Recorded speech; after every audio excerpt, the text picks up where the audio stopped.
Hey, what's going on, guys? Coach Clayton here with another video breakdown for you. So today we are going to take a look at Mike Trout and Robinson Canó.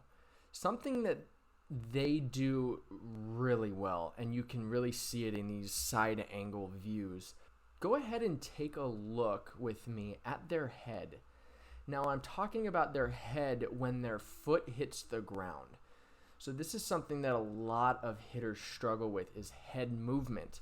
Now, what head movement is going to do is it's going to hinder your vision when you're trying to hit the ball. If your head is moving as the ball is approaching, you're going to have a much harder time making solid contact than you would if your head wasn't moving. Why is that? Well, because when your head's moving, that means your eyes are moving. Have you ever been running for a ball in the outfield or a fly ball on the run, and the ball looks like it's bouncing in the air? Well, that's because when you're running and if you're taking heavy steps, your eyes are bouncing and the ball looks like it's dancing kind of like a knuckleball in the air, and it makes it a lot harder to catch. So same thing applies when you're hitting.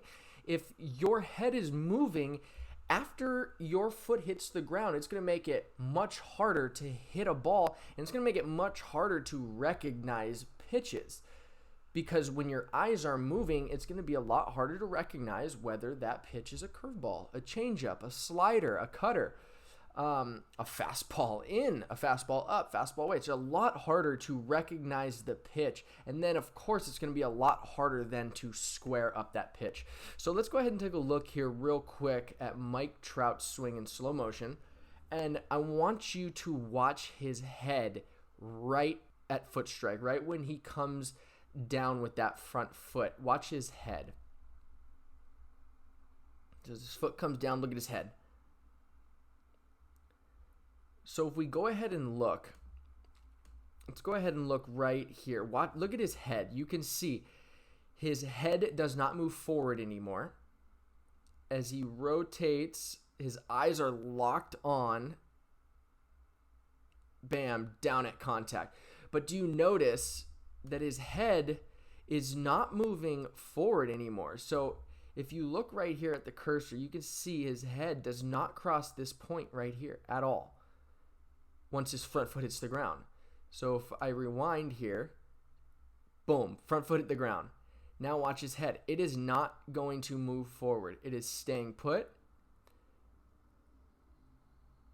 through contact.